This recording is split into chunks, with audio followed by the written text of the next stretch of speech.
Avant même la reprise du championnat de France de première division, on sent que quelque chose a changé à Brest. Nombreux supporters pour suivre les entraînements, rires et boutades sur le terrain.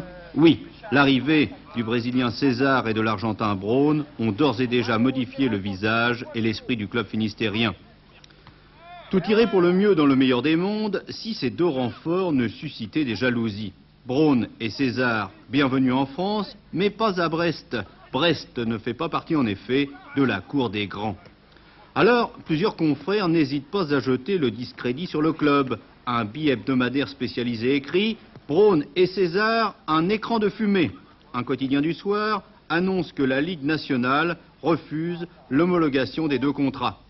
Tout le monde sait que Brest, on peut dire, se fait offrir deux joueurs, Julio César et José Luis Braun.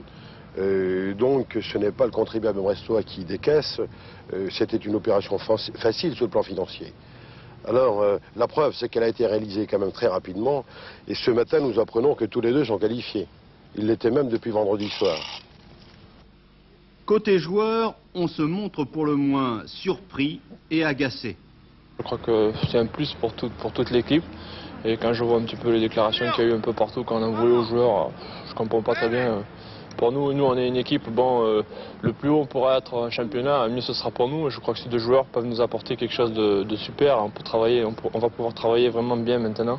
Le club s'est donné les moyens et tout le tapage qu'il y a autour, ça nuit plutôt au club et ça nous embête un peu. L'ambiance est bonne? L'ambiance est extraordinaire. Je comprends pas trop. Au sein du club, il n'y a aucun problème. On vit vraiment extraordinaire. Depuis le début de saison, on a fait un début de saison bien impeccable.